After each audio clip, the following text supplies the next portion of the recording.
despite my challenges, despite my chronic illnesses, I really believe it's saving my life right now because I have so many things keeping me from exercise that this actually keeps me going despite all those things. Finally, get back to a life with exercise. And this is your first step.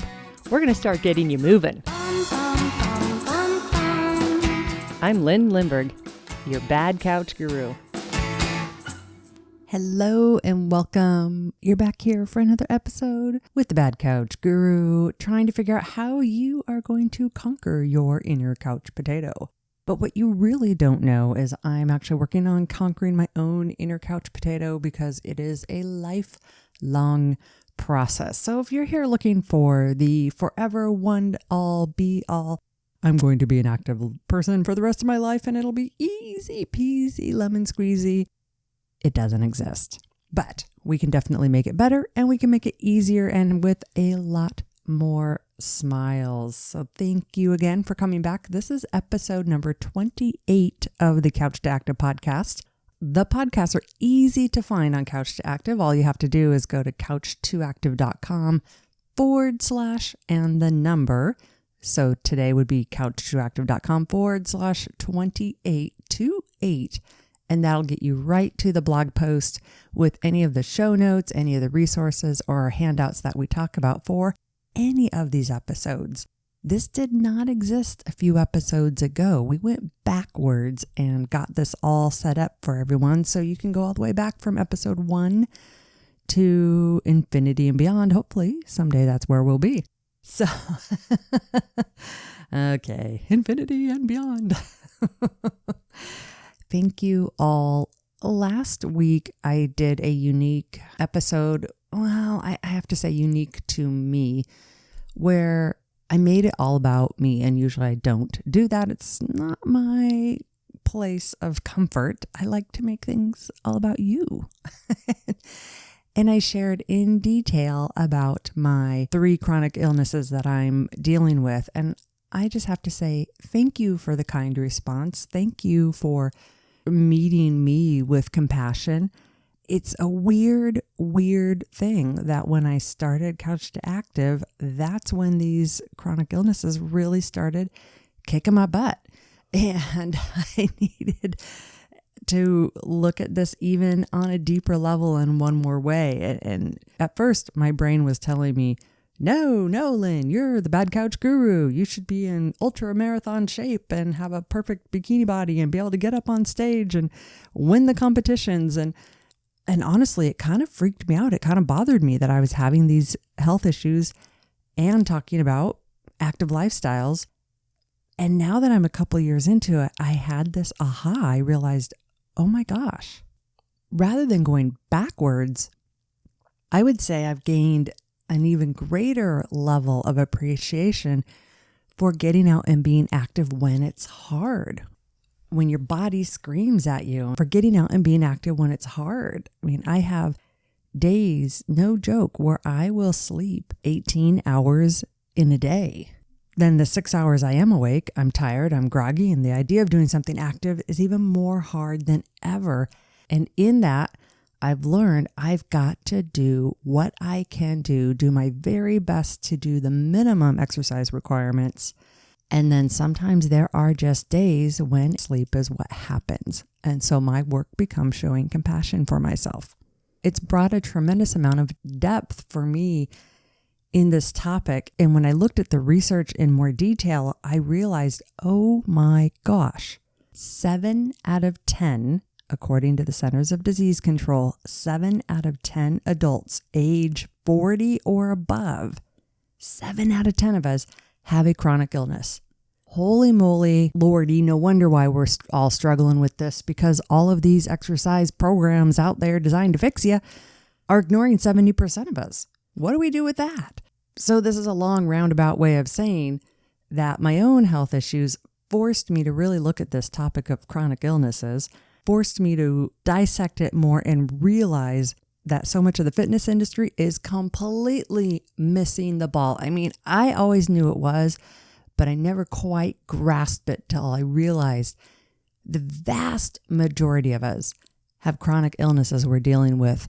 And it's not a matter of grit that's holding us back. It's not a matter of self-discipline that's holding us back. Well, maybe a little bit, but it's so much more nuanced and complicated than that. And so if that's where you are today, if you have been frustrated by fitness because you have these other quote unquote excuses, somebody might try to guilt you into calling it as a lame excuse, I want you to know you're part of the majority, and I'm going to do my part to change this dialogue in our nation.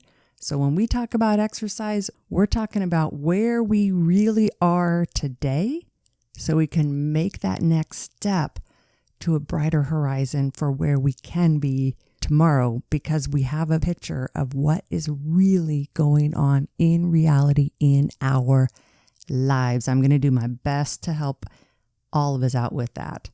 And one piece that I'll give you, a little insider tip here of what I'm going to do to help with this mission, is for the entire month of July and August in 2019, I am going to, for the first time, take you through the entire Couch to Active book in chronological order. I'll tell you more about that at the end of this podcast. So if you don't already have your copy of Couch to Active, now is the time to get that so you are ready for those episodes in July and August. Stay tuned. I will tell you more at the end of this podcast what that's all about. Whew. Okay. I would like to answer the question for you today of a more sciencey question, and that is, how much exercise do I need to do to actually improve my cardiovascular strength? That's the question we're going to answer. The reason this question is really important is because we know that cardiovascular disease, heart, lungs, your blood vessels, all of that, cardiovascular disease is one of the big killers as we age. And it's one of the most preventable ones. And doctors tell us over and over and over, increase your cardiovascular strength, increase your cardiovascular strength. What does that exactly mean, and how can I make a real shift with it? So today, you're going to leave this episode with the tools you need to know what to do in order to increase your cardiovascular strength in a really significant way. And this information comes out of science and research that was done on 40 plus people, not 40 people, but people 40 years old and older who were mostly sedentary, so couch potatoes, you could say. And they followed this plan and they saw significant improvements in their cardiovascular strength. One of the reasons I really like that is because they started with mostly sedentary 40 plus middle-aged folks. A lot of research studies are done on college kids who are on campus because it's the college kids doing the research studies. That's not as meaningful for us in our middle age. Plus, a lot of studies are done on mostly primarily men, and this one actually had about 50-50 men and women, and both genders saw significant improvement. So that makes me excited about this study. What this doesn't do is it doesn't cover the almighty holy grail of it all, and that is how to conquer our inner couch potato. That's what Couch to Active is for. That's what I'm committed to do. So when we go through the what exercises should you do to increase your cardiovascular strength, you will have that.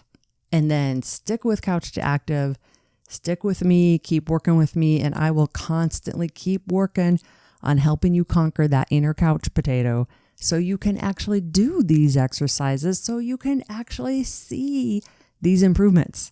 Yeah, I know, I'm preaching to the choir. You get it. I get it. Okay. First of all, while you're listening to me, what I want you to do right now is head over to your computer or your phone. Go to couchtoactive.com/28. Do that right now. couchtoactive.com/28. Even if you have to stop this podcast and not listen to the rest of it, I don't care. Go to couchtoactive.com/28 right now with me, please. When you get there, you will see at the bottom of the blog, it'll say your homework. And there you'll have the ability to download everything I'm talking about on this podcast. You'll have the instructions, you'll have an example of workouts, you'll have a tracker that you can use yourself for your own workouts. You'll have everything you need right there for free from this episode. It's an important one. So go to that right now, couchtoactive.com/what? 28. Woohoo! Yay! Okay, here we go. If you are at an earlier place in Couch to Active and you're still just getting your feet under you and you're just starting to exercise for the first time, what I want you to do is go to couchtoactive.com/me. That's the letter M, the letter E. couchtoactive.com/me. On that page, you can get a free download of a similar tracker, but it shows the minimum recommended exercise per the National Institute of Health and Centers of Disease Control and pretty much every other planet on the earth. Every other country on the earth. Yeah, I know, you know what I meant. That's where I want you to start if you're just getting your feet under you. And then listen to this as your aspirational goals of where you want to get to in the long run. Alrighty. In this research study, the participants did the exercise for a total of 2 years. Now, we're going to do this for the rest of our lives as long as our bodies cooperate and let us do it. And on those times when our body truly won't let us do it, we're going to give ourselves what? Compassion. All right, good. You're learning. So here's what the participants did.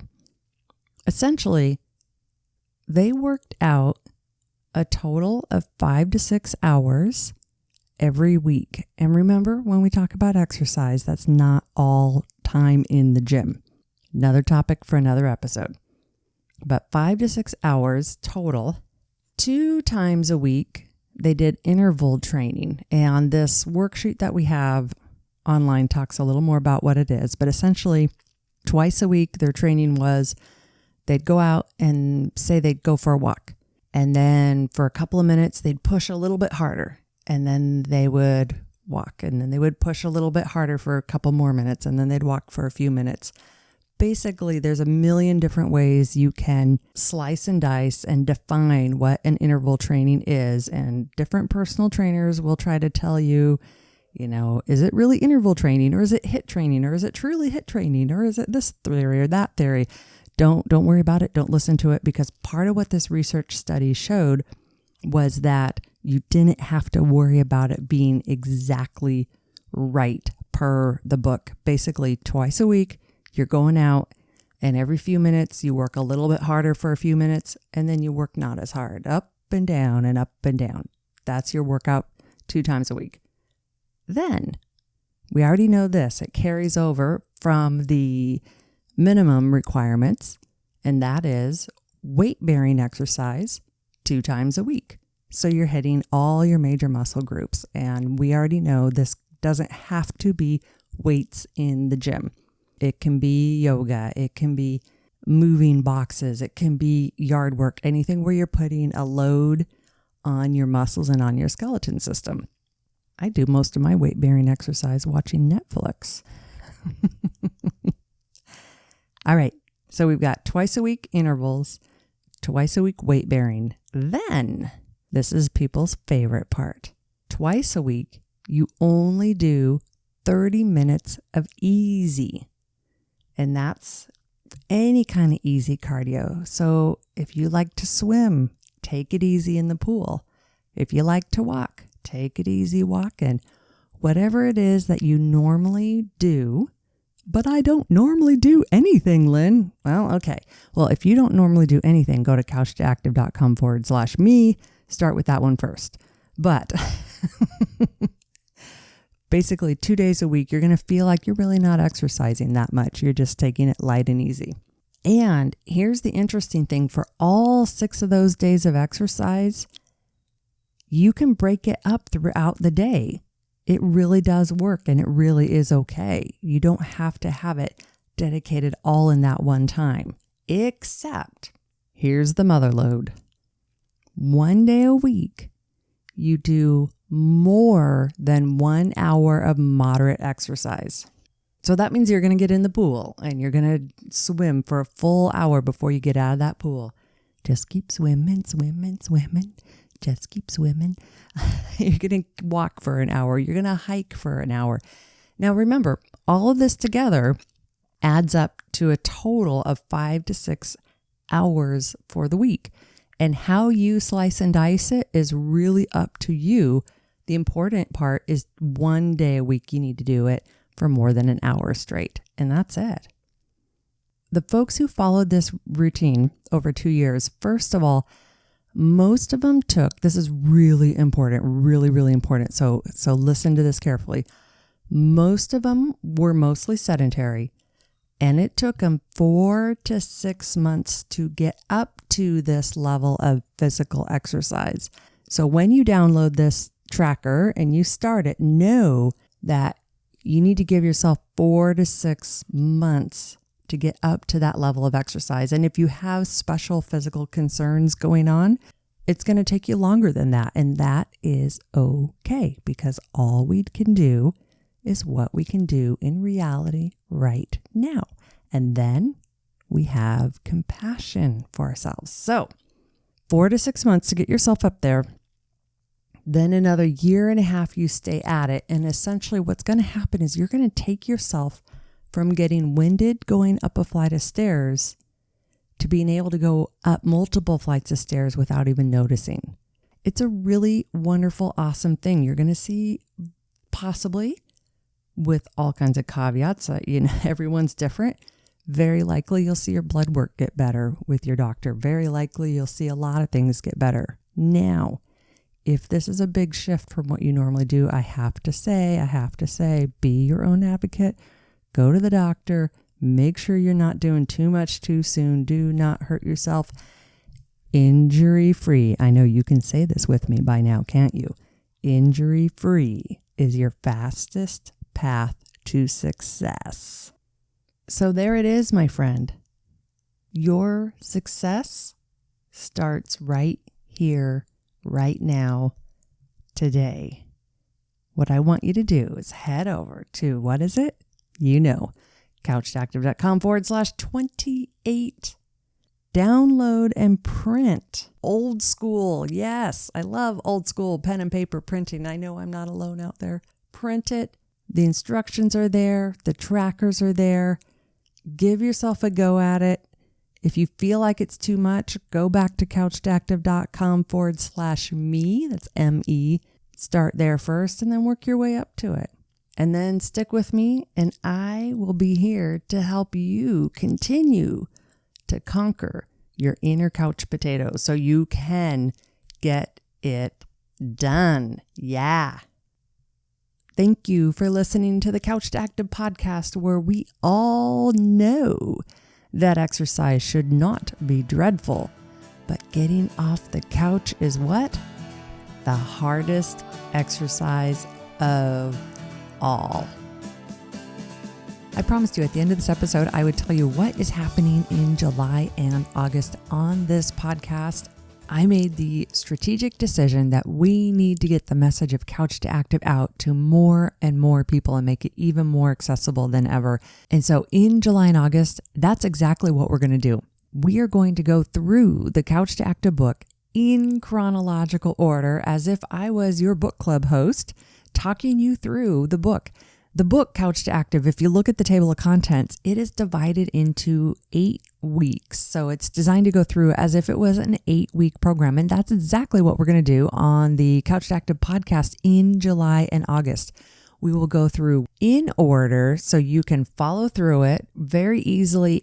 And at the end of every single week of those podcasts, I'm going to go through and tell you the one thing that I want you to take from that week's content. So if there was nothing else you were able to do, if you aren't able to do it all, I will give you the one thing that I want you to memorize and you to do from that section.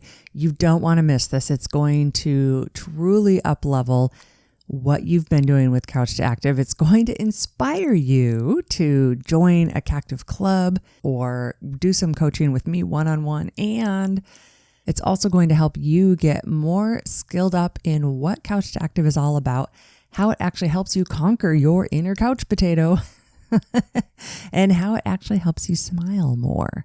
So don't miss that and get your copy of Couch to Active from my website or from Amazon. Gather your friends together. Tell them, hey, this is it. This is the time to listen to Lynn's podcast. If you've never had another time to listen to her podcast before, this is it. Every week, starting the first week of July, every Monday, new episode going through 1 week of the Couch to Active book. I am so looking forward to this. Couch to Active is exactly what I used in my life to help me create my own active lifestyle despite my challenges, despite my chronic illnesses. I really believe it's saving my life right now because I have so many things keeping me from exercise that this actually keeps me going despite all those things. I want the same for you. I want you to know that there is a better way to approach exercise, and it doesn't have to be a chore, and it really, really can leave you smiling more despite what critics around you may say, despite what your own inner critic may be saying to you. So get your copy of Couch to Active, and before you know it, we will be hitting week number 1, the first week of July. Have a great week, y'all. Bye-bye now.